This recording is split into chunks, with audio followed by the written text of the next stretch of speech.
Those who work within the clinic know how things do. So, it's not that bad. Talk about cell phones Good morning. Good morning. Did everyone get a donut who feels like they need one this morning?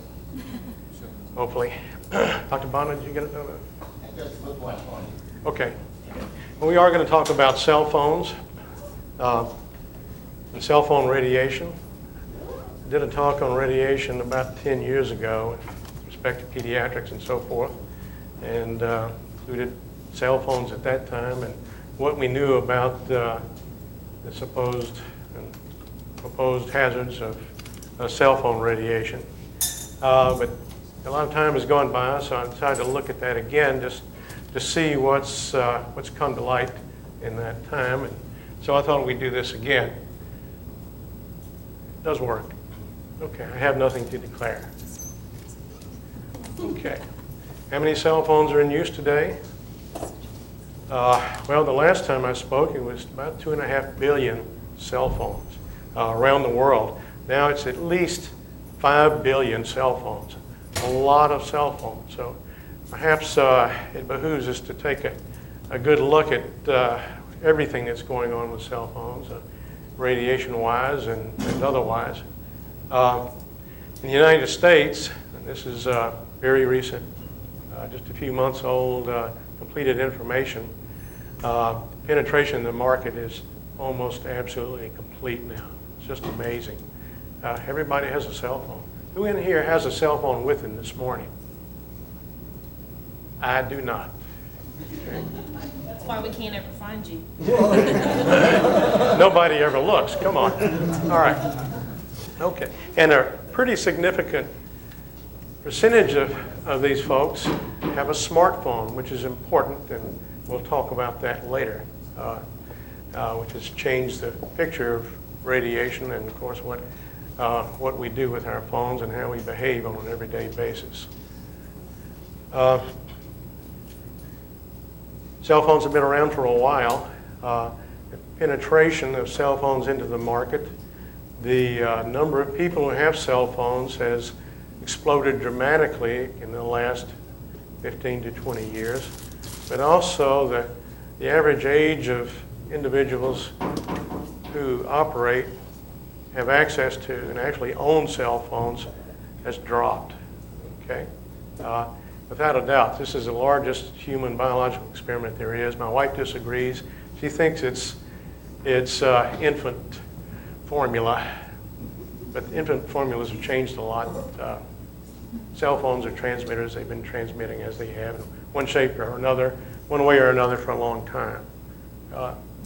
So before we talk about cell phone radiation, we needed to review our high school radiation items again, because cell phone radiation is different from our old high school and nuclear radiation that we talked about.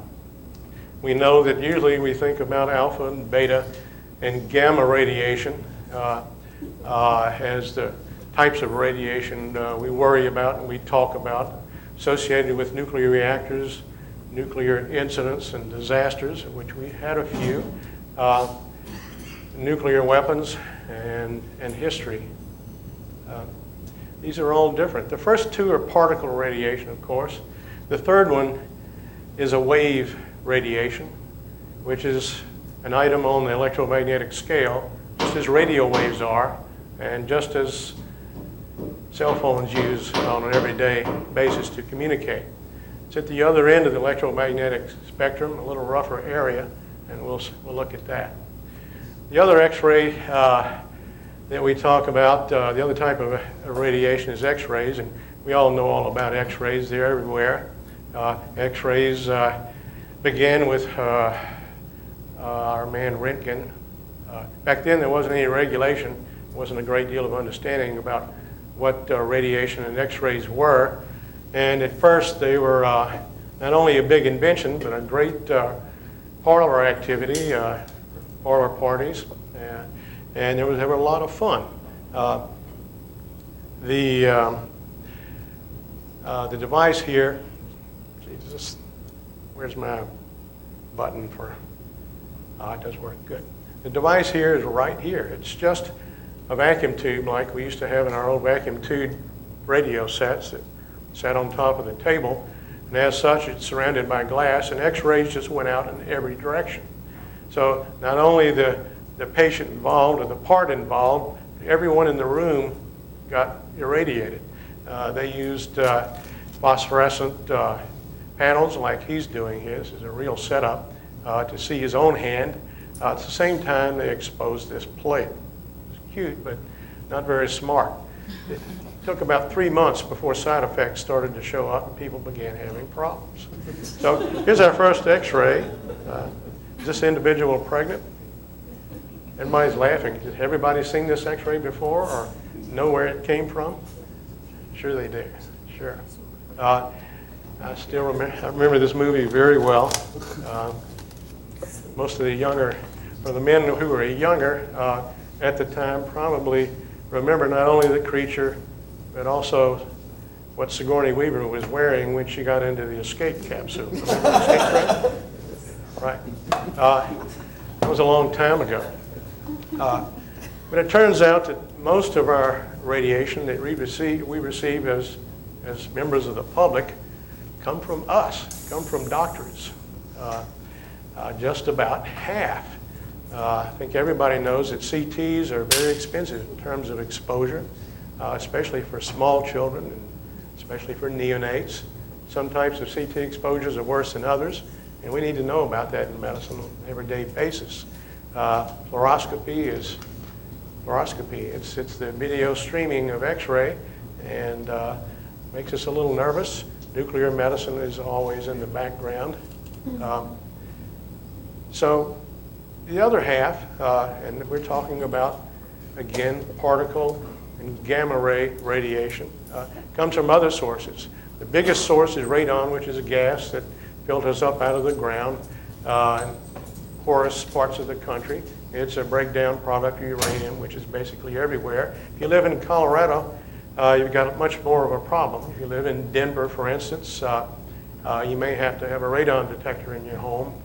Perhaps most of them do. I know your sister has one. I discovered it in her house. And you may have to have radon abatement. Radon is a known cause of pulmonary cancer, right? Everybody knows that. It's a short half-life, but it keeps on coming. So you keep ingesting more of it, inhaling more of it. Eventually, you may get cancer.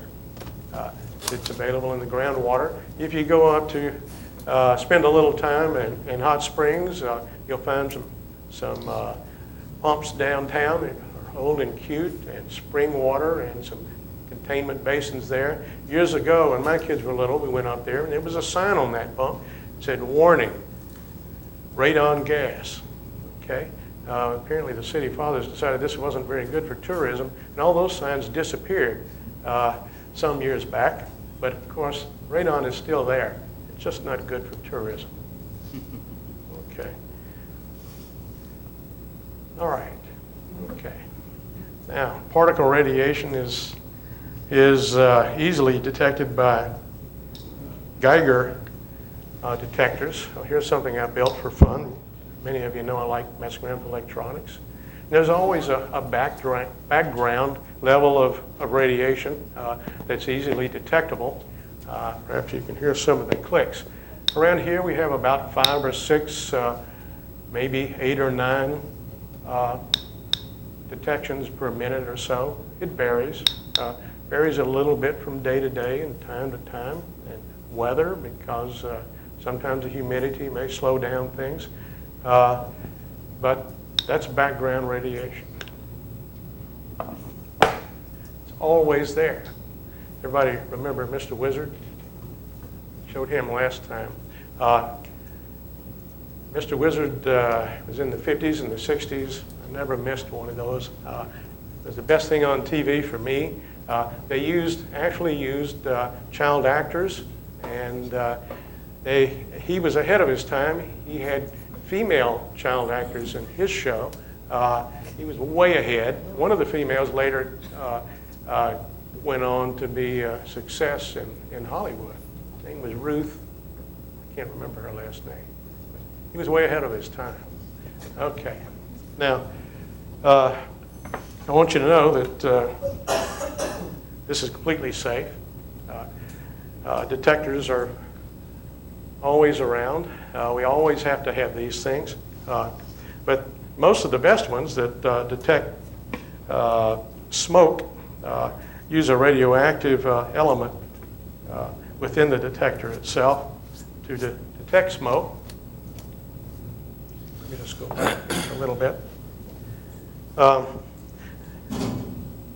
The radioactive item in here is a tiny little capsule, about like so. It's an aluminum button. It's open on one side so that alpha particles can escape. That aluminum button is inside the metal cylinder you see here with a hard top. It's got some openings on the side. Smoke passes through there and interrupts ionized air that normally passes through there and sets off the alarm.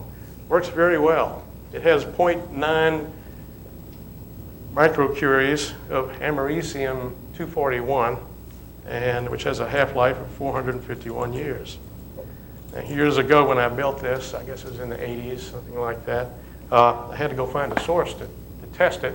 There were a couple of sources available. One was a Coleman lantern, which was made with thorium, later converted to a non-thorium device when they discovered that wasn't such a hot idea. And these little things, which you can get now for about $4 at Walmart.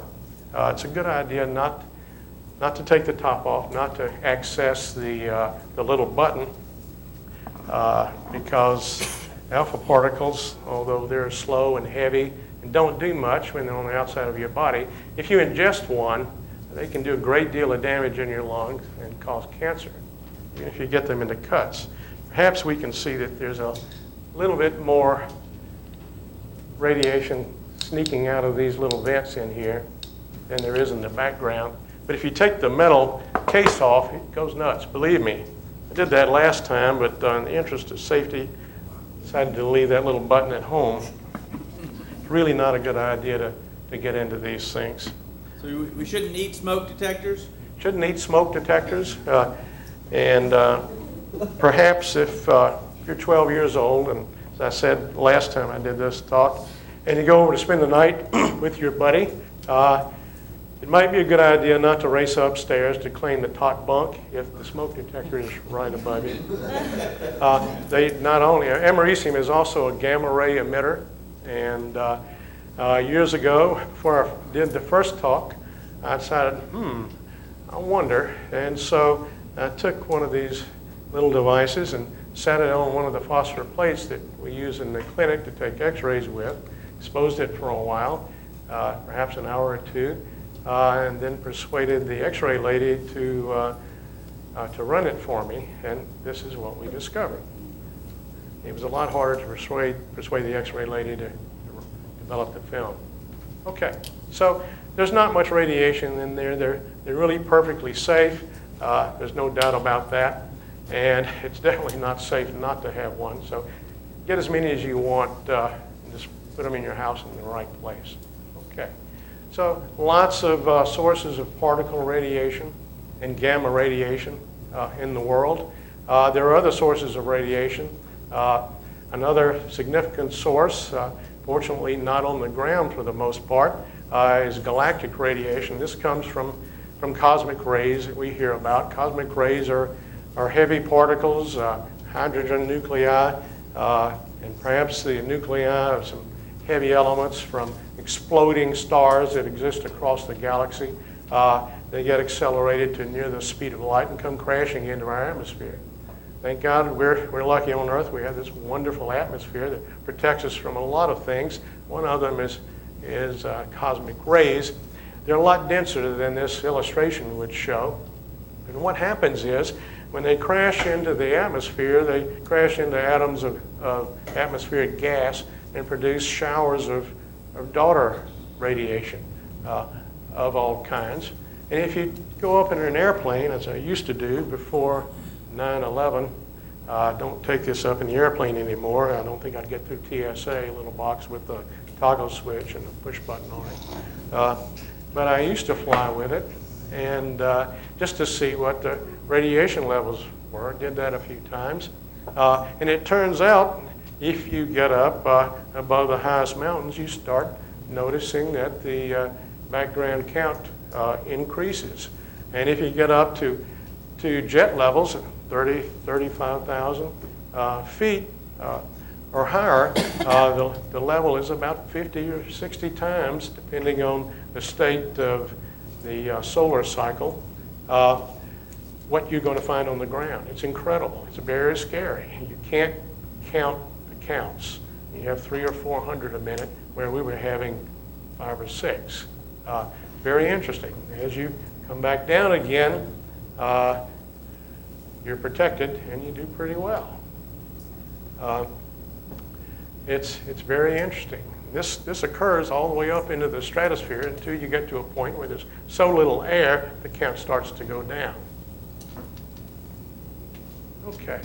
There's a group of high school students in California with a NASA sponsor that have been testing this for years by launching balloons.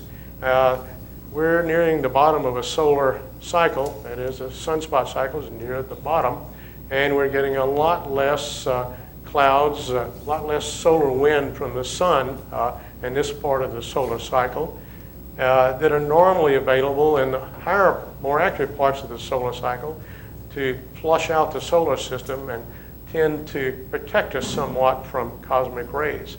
So since things are relatively quiet, we're getting a lot more cosmic rays now. This has been a known affair for a long time. Now, since we spend most of our time on the ground, we don't think much about this. Although if you and I fly to Europe, we probably get a chest x-ray's worth of radiation. But aircraft crews, commercial crews, do a lot of flying. And they're actually considered radiation workers by the federal government, by the CDC. Now, the government thinks it's a good idea not to get more than about a millisievert, or 628 millirems of radiation a year.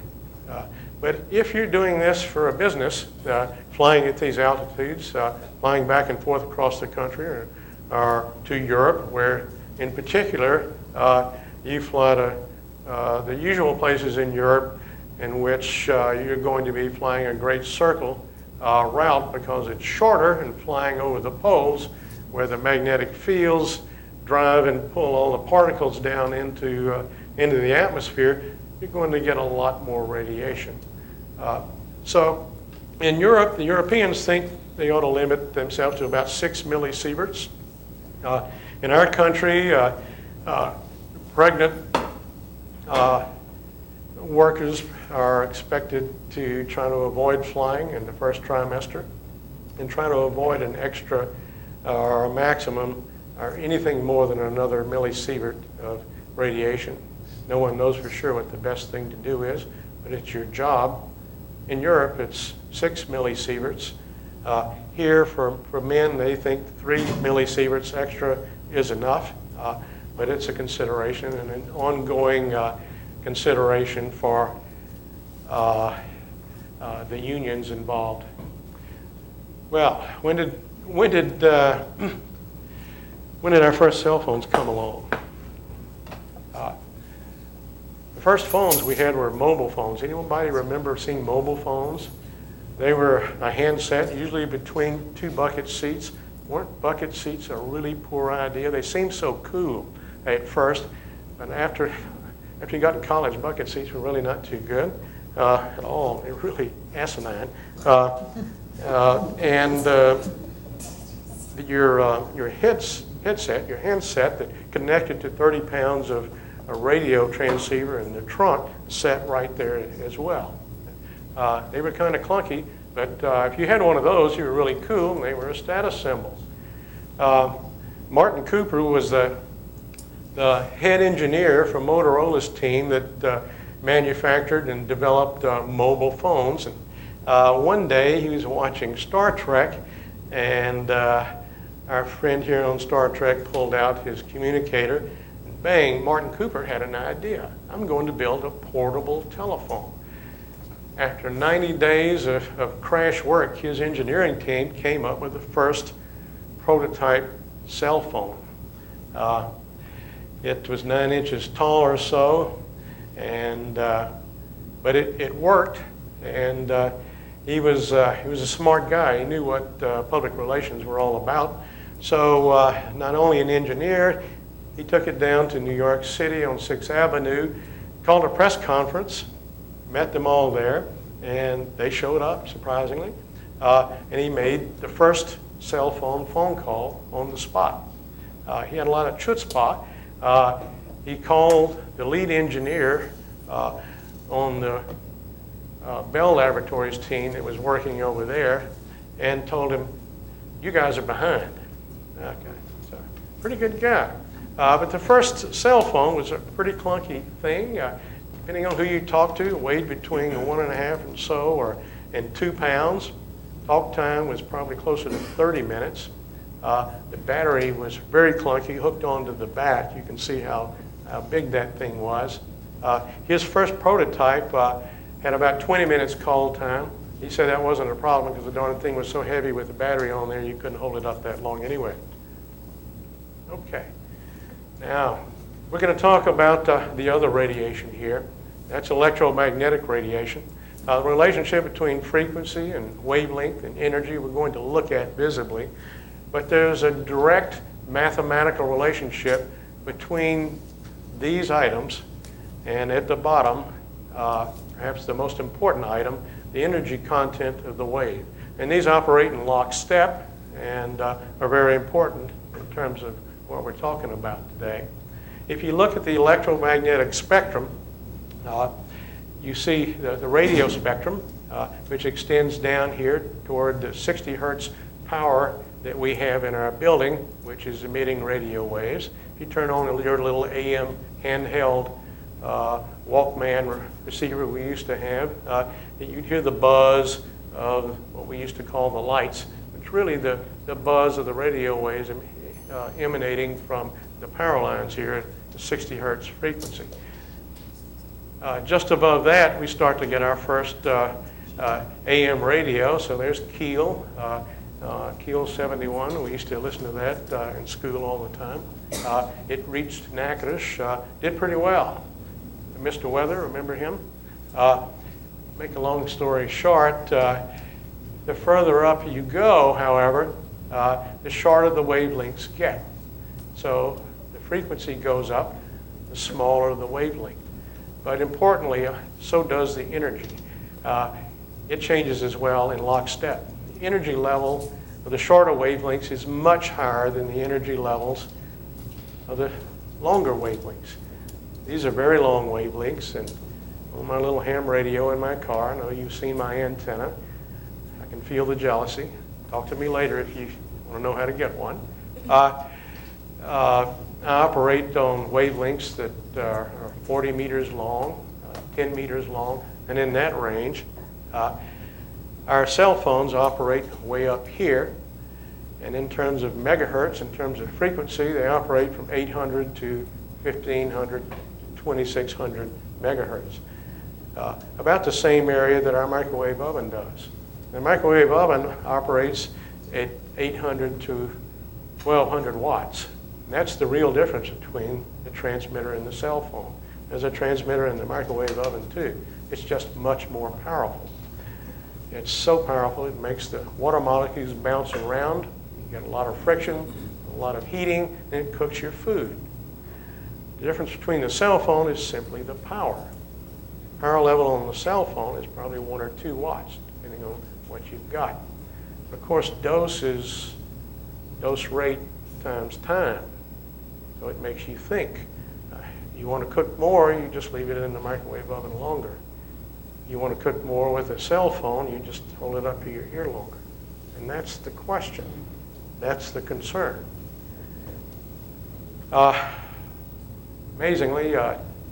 There's nowhere on here that God made us so that we could detect the electromagnetic spectrum, except in one little spot, and that's right here at the frequency of visible light. And interestingly, everything to the left of this point, to the left of ultraviolet here, is what we call non-ionizing radiation. And that's where radio operates, up to about 300 gigahertz or so. Everything to the right is ionizing radiation. And the definition is simply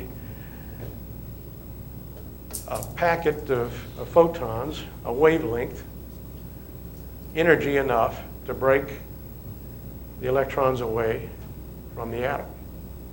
Okay? It's also the point where we develop enough energy, experience enough energy to break covalent bonds. And that's where we begin to worry about breakage of DNA and the formation of cancer.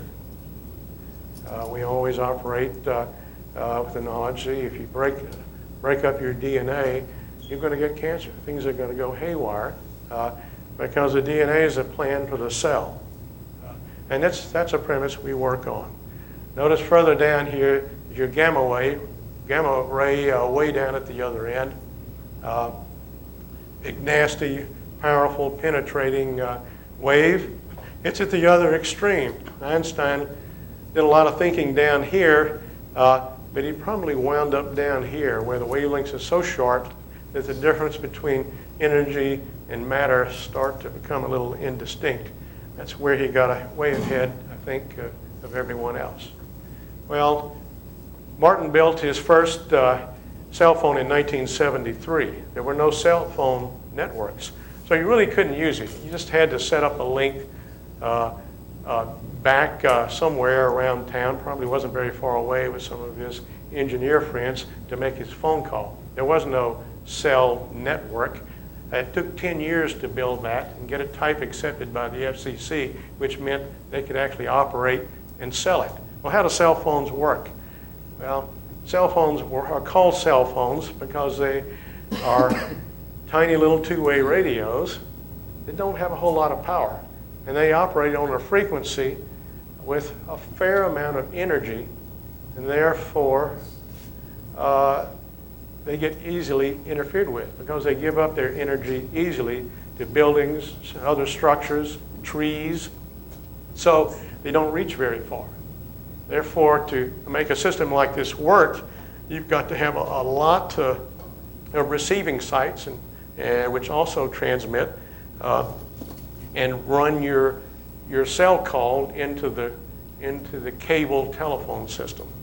And so as you travel from one cell, and they're not very large, you know that when you get up on a high bridge or a high building and look out over town, you see all this forest of cell phone towers of various description everywhere. And that's the way it works. It's as simple as that. When you travel from one cell to the other, when your signal strength gets low, the system follows that and switches you to the next cell tower. So you go from one to the next. When you drive down the highway, you'll see cell towers intermittently along the road. And they're spaced as close or as far away as they can be. It's all about money after all. And your system watches what it needs to do to watch the strength so that it can maintain communication. Okay.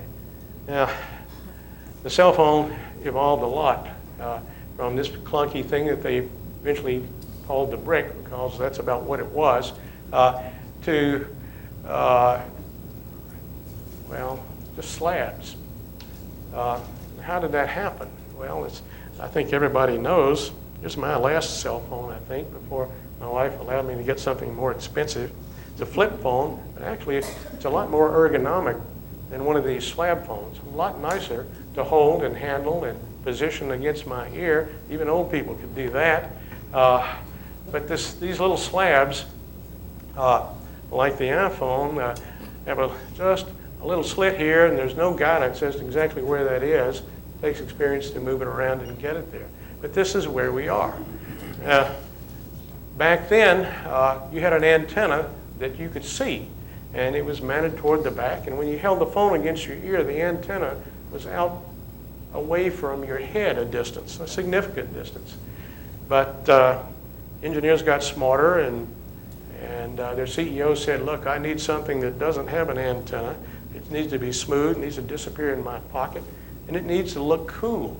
So the antenna disappeared into the box itself, which is pretty tough because RF engineering is black magic, and engineers didn't always get it right. I think everybody remembers the iPhone, and not too many years ago, that didn't seem to connect very well because they didn't quite get the antenna right. Okay, now another look at the electromagnetic spectrum. Who manages, who regulates, who owns all these radio waves? Well, pretty much the government owns all of this. They got smart years ago, and somebody realized, hey, we could sell licensing for all this and make a lot of money. And they make billions from licensing frequencies in the electromagnetic spectrum, without a doubt. The FCC licenses broadcasting and cell phones. So they're responsible primarily for cell phones. They have been responsible for cell phones, some management with the FDA, but they're the main entity responsible for cell phone activity. Now, cell phones came along, they just got invented, everybody started using them. Nobody gave it a second thought. But after about 10 or 15 years, somebody decided, well, what about this radiation stuff? In 1979, we had a partial meltdown of a reactor at 3 Mile Island. I don't know if you young folks remember that. No. It wasn't a big radiation event because there wasn't a whole lot of leakage, but it scared a lot of folks, and people's satisfaction and approval of nuclear energy dropped about 45% instantly. And people started thinking more and more about radiation. Then in 1986, Chernobyl happened, and a lot happened in people's thinking, and people started worrying more about radiation. Well, what about this thing next to my head? I heard that was radiation and radio waves, and they might be dangerous. So they decided, after some recommendations, that they would restrict the amount of dose that you got to 1.6 watts per kilogram tissue in 1996. And it hasn't been changed since. It's been looked at again, but hasn't been changed since. And it's unchanged from recommendations by a group, two groups called ANSI and an engineering group, the world's largest engineering group. But these recommendations were from two groups that don't have a biologist among them. They're all engineers, all geek guys, interestingly enough. Okay. Well, do radio waves penetrate? Sure they do. Sure they do. And this shows you how they penetrate various tissues, and yes, it works.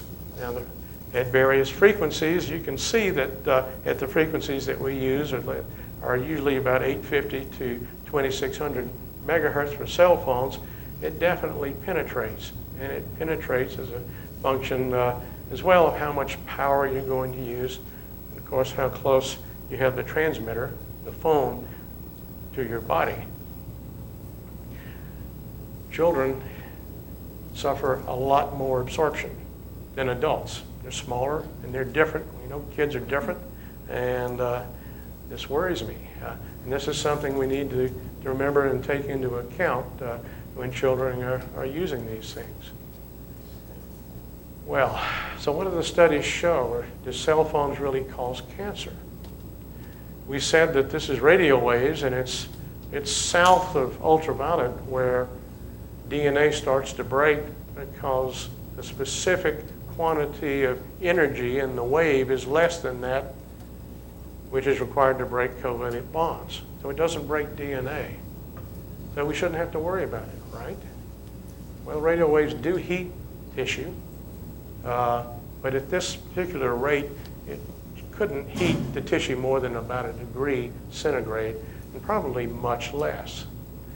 To get an idea about how much heating your head is having, you can consider that when you feel your cell phone getting warm, and not from the heat from your hand, and you feel it getting warm, remember that the transmitter might be only 50 or 60% efficient. The rest of it, the energy you spent from your battery, goes into heating your cell phone. So imagine that percentage that is radiated, half of that going into your head.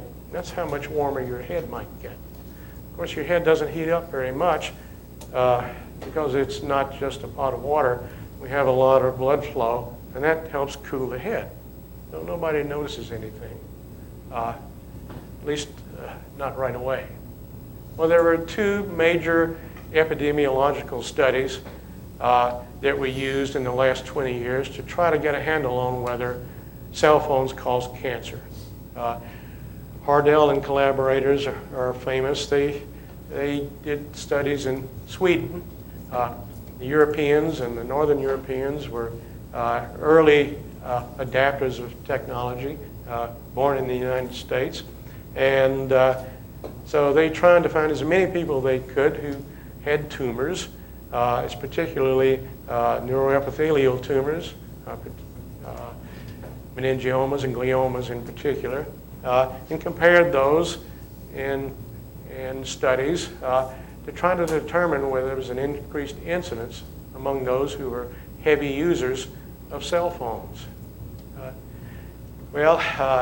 These guys decided they thought, although the signal was low, that there was an increased risk of cancer. They did see increased cancers among those who were heavy users. But if you look at the numbers, and especially in younger children, which we might expect, well, we didn't have younger children, just younger adults at that time. And that's a problem. But they thought there was a signal, but it was weak. The other study that was done is called the Interphone study. This is the world's largest epidemiological study. It too looked for similar tumors in case comparison studies. So they compared these folks who were unfortunate enough to have meningiomas and gliomas, about 1,800, 1,900 tumor cases, with thousands of others who had similar cell phone use descriptions. And they found that there was only a very weak signal there. Most everyone agrees that the Interphone study, which was very large, showed that there was not a very strong causal relationship between cell phone radiation. There were some positives, but there are also some peculiar things that happened. Some of the folks that were in the lower deciles for exposure, some of those groups actually had less tumors. It didn't make a whole lot of sense. So there are lots of errors, lots of confounding factors here. And when you look at the overall usage here, many of these folks only spent about an hour to 2 hours a month at the most. These were the heavy users on the phone. That really doesn't compare with what goes on these days because our habits have changed a great deal. Well, the International Agency for Research on Cancer has been around for a while, and they produced many monographs on these. And their monograph decided that, well, it was weak, but we believe that based on the evidence at hand from these two studies and other more minor studies, that there is a possibility that cell phone radiation is carcinogenic. And they left it at that. Since then, not a whole lot has been done. There have been a lot of very small studies, but nothing has been very convincing. And as I said, those results were considered weak. But very recently, in fact, this year, peer review occurred for the draft results of the National Toxicology Program study. This was not an epidemiological study, but rather a laboratory study with rats and mice. And what they did was kind of interesting. They took several groups of rats, several groups of mice. They built very special enclosures for them and exposed them and the most interesting segment of their study, and probably the most important, to constant radiation of a cell phone character for 106 weeks. It was constant, but it was really 9 hours of the day and 10 minutes on and 10 minutes off. So they began when the rats were in the womb and ended about 2 years later. So basically their entire lives they were bathed in cell phone energy, and they received 0, 1.5, which is close to our cell phone probability of absorption with our normal cell phones, at least in this country, 3 and 6 watts per kilogram, more than we likely receive, at least on a regular basis. They used a couple of different programs that are protocols that are used in cell phones. That's not so important for us to talk about. And then they looked at the results. It took 10 years and $25 million to do this study.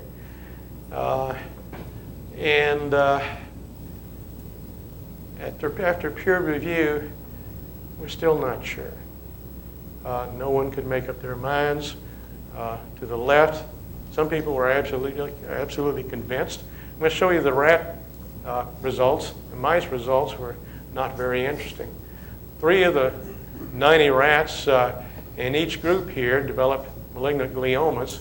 There wasn't really a progression on the GSM group here, which we would expect that to be increased if the usual radiation dosing effects were observed. And the only really significant one that was statistically significant was the CDMA group that got the greater radiation amount. The females, inexplicably, didn't get much at all. One of the CDMA's groups had 3 rats that got malignant gliomas, and that was in the lowest radiation group. It was very confusing. So after that, various scientists and commenters had all manner of opinions about it, and this is what we got from the study. $25 million and 10 years in the making and doing and reviewing, and we're just after the peer review. So we still don't know. But there was still that weak, statistically significant signal, just enough to make people wonder a little bit. Well, there was a big hullabaloo in the fake news media. Yeah, a big to-do about that. Everybody got excited. And so there were statements from all the big players saying that, oh, we think everything is okay, but let's wait and see. We're not going to change anything. And when one of the leaders in the study was asked, John Butcher, well, are you going to change your cell phone habits on the basis of the results here? He said, no. Well, are you going to advise your children to change their habits? He said, no. Okay.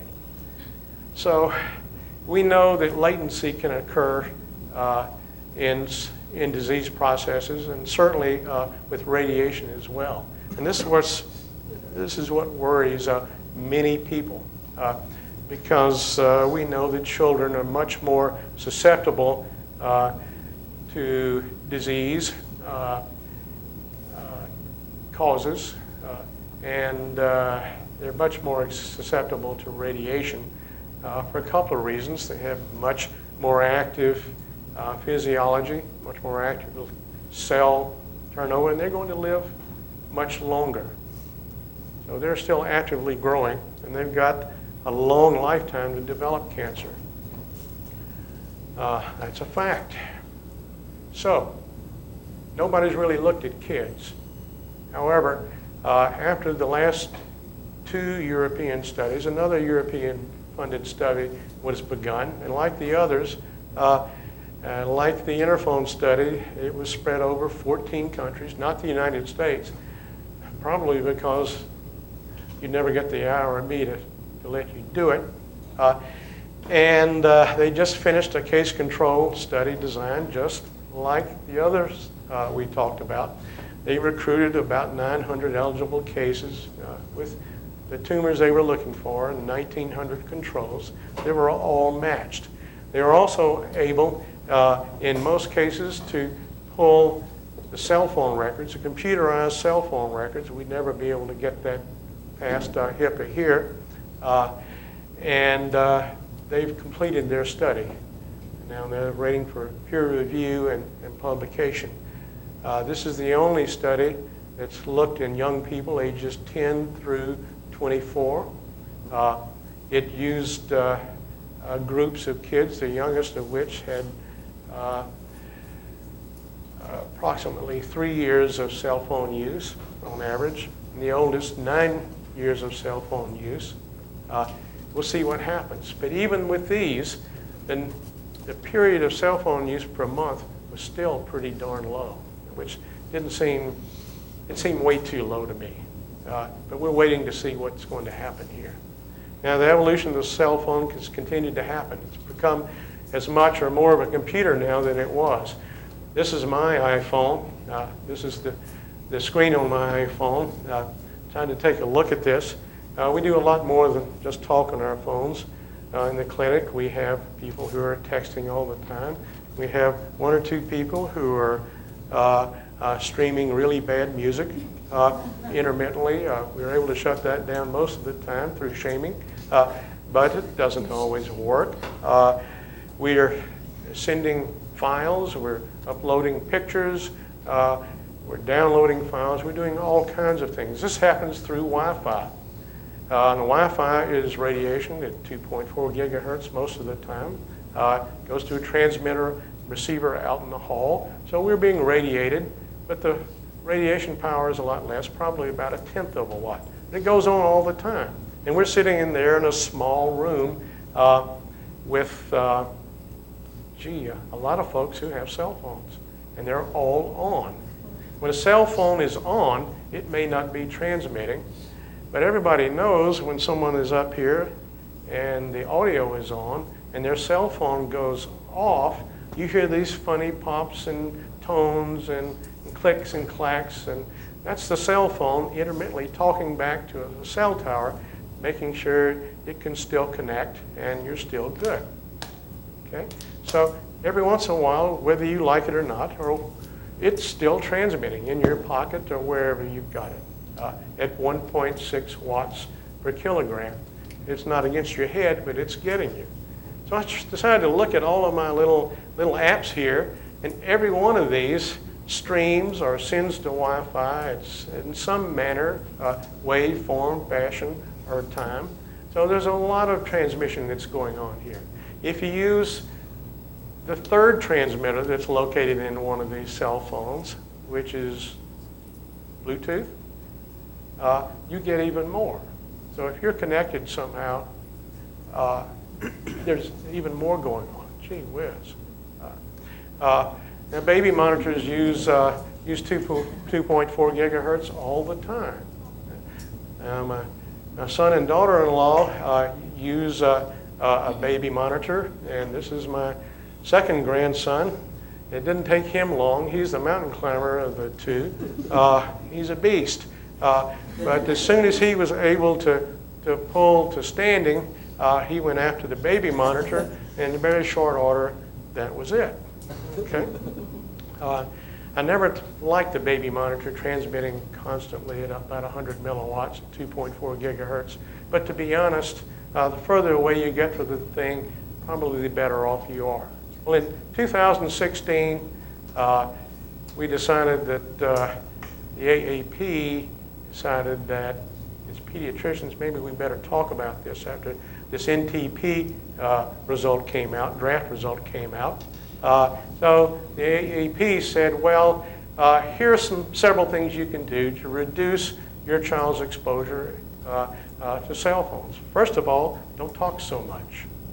That's what they said. That was their idea. Second, hold it further out away from your head. Can you imagine trying to do that. Third, hold it farther from your body. Well, that's not going to work too well in a crowd. My wife often talks to her mother by turning the speaker on the phone. It drives me nuts. They're the two loudest women I've heard. My wife thinks she's talking through a cup and a string, I think. She's got to talk loud to make it get across to Bossier City.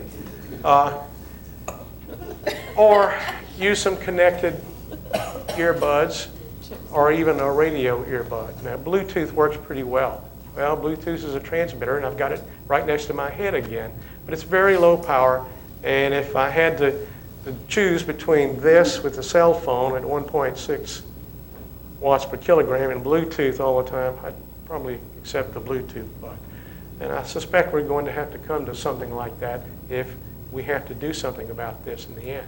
This works because of the inverse square law, which means that your signal falls away, as it does with radiation of all kinds, light and gravity, with the square of the distance. So if I'm 2 centimeters or 2 inches away from my head, and I double that to 4 centimeters or 4 inches, I go to 1/16. Okay? Go to 1/4 and then 1/16. Oh, gee, it goes very fast because it's the square of the distance. So this works really well, moving it away from your head. I like that a lot. Let's see if I've got it over here. So if something really bad is going on, we've got trouble. And we're going to have to do something about it. I have a human head simulator here, and I'd like to pass it around real quick. I have a cell phone here. The human head simulator was given to me and to us, therefore, by Dr. Randall White. Unfortunately, he ate all the contents first.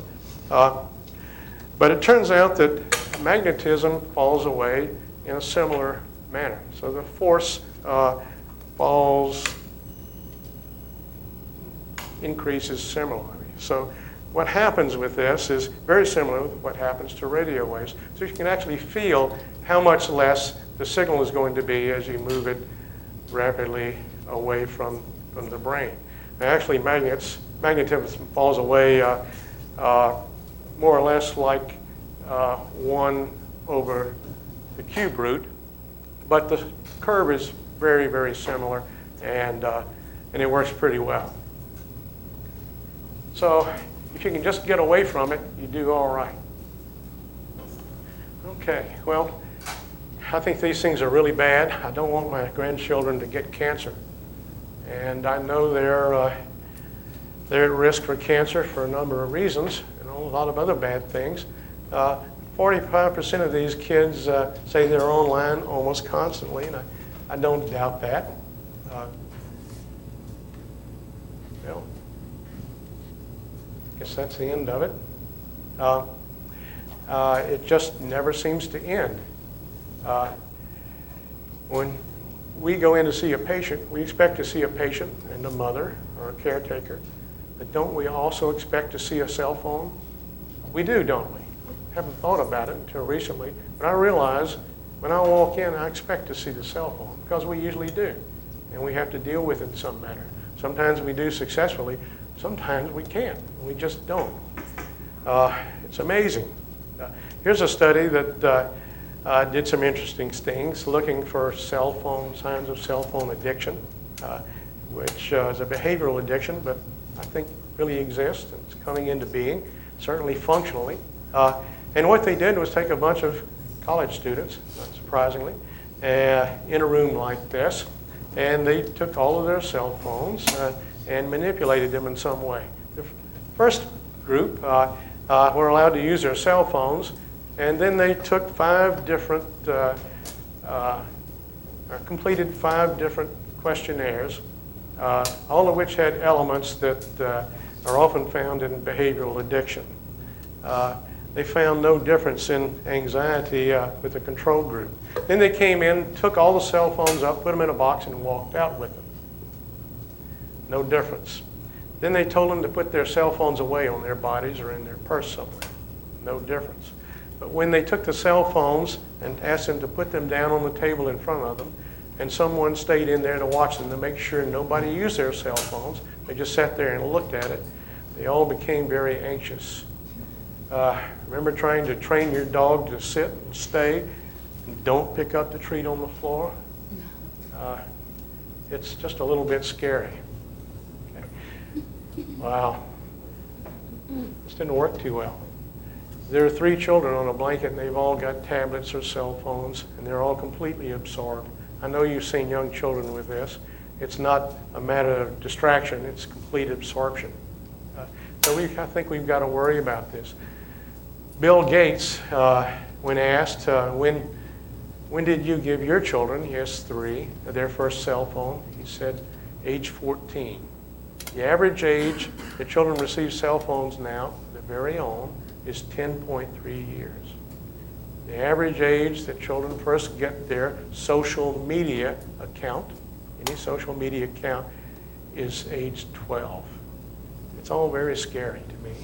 I don't know where my slides are going. Must be bouncing. So am I concerned about a risk of cancer? Well, I still am, because I'm afraid of latency that might be apparent. We've had 20 years of studies of some sort, but large numbers of very young children who are known to show latent cancers later on in life, and much more likely to get it because they live longer, because their bodies are so much different, so much more active. Gee, it worries me. I think there's still a chance we could have trouble. It's a little too early to say. So I think this great biological experiment that we're having now is going to be the one that really tells the story. Our epidemiological experiments are not going to do it. There's one going on in Europe right now called Cosmos, and it's going to run for 20 to 30 years in adults. But I think we're going to have to sit and wait and see what happens. I worry about latency. I worry about my young grandchildren's exposure to today's environment. Not only cell phone radiation, but using cell phones. The environment of chemicals. We have hundreds of chemicals now that are carcinogenic, and many more available in our environment. Many more combustion products than we had when we were children. And we weren't exposed to this as young children. Our young children now are. I worry about that. I worry about their management of electronic media. Okay? I worry that we can control it. Many parents don't seem to be able to. Bill Gates did, but that was some years back. His children are much older. I wonder how he would do now today. Young children came along. It's very scary. So I worry a great deal about this. So which is worse? Cancer, or this cancer of cell phones that is of another type? I don't know. I'm concerned about it. I think we all are. I think we're worried that folks may grow up knowing how to behave on the cell phone, but not around the people standing next to them. They may not even know how to talk to each other. Pretty scary stuff. Anybody have any questions? Yes, sir. So Steve, I was curious, in the rat studies that did not show the dose response, did the authors, did they say why for example, in the female rats, they saw cancers at the low end of the spectrum and you saw none at the other end, which isn't what you would expect? Well, they spent millions of dollars and a lot of time designing these projects, especially the NTP project. The National Toxicology Program is an arm of the NIH and a few other high-powered units. However, they made some decisions early on that they had to follow through with. One of them was the design of the structures they had, and they had many different size rats in there, and they thought perhaps these large male rats received different doses than the female rats, but there were lots of confounders and lots of peculiar results like this that they could not understand or really explain away. And when they did try to explain them, many of their peer reviewers didn't agree, not surprisingly. So there are lots of confounders in these studies. Yes, sir. I'm not worried about the use of a telephone. This telephone is the whole world. What about the mental capability of the kids? They are not retaining in their head. Their head is that little metal thing. Throw it away, they will not know what to do. So Very cancer, scary. I'm not concerned about cancer because the experiment of nature that there are billions are using telephone, cell phone for many years and nothing is solid. But they were all older people. We don't know about the younger children. We saw what happened with some of the other radiogenic cancers in children. Other source of radiation, but from the telephone, iPhone, smartphone. I hope you're right. I pray that you're Very right. obvious here to me is increasing stupidity in young children. They are just pushing buttons and get everything, and they are not using their heads. You can see it on their faces. They're totally absorbed. They don't seem to care about anything else when they get really into the device. Scary. Okay. I gave you a handout here. I'd like you to pick one up and take. It's fairly unique. It shows yearly doses and other doses under situations of medical use, natural events, and so forth. I've never seen one quite that way. The type is very small, but it's kind of fun to look at. Please pick one up on the table. What does the telephone, cell phone? I'm sorry? What is the cell phone? The cell phone. This is nuclear radiation. We don't know if cell phone radiation is real. Does it have an effect? It does have an effect that we can measure, but is it hazardous? Does it cause cancer? We don't know. Now, I didn't talk about some other effects and studies that are laboratory cell studies and other studies that have shown increased glucose or altered glucose metabolism on that side of the brain during cell phone use. Other studies that showed under electromagnetic radiation conditions evoke potential changes, EEG changes. Some of those studies were done by people here in our own neurology department. One of the names I saw in several of the papers was Chesson. So we know it does do things, but are they permanent? Are they a problem? We still don't know yet.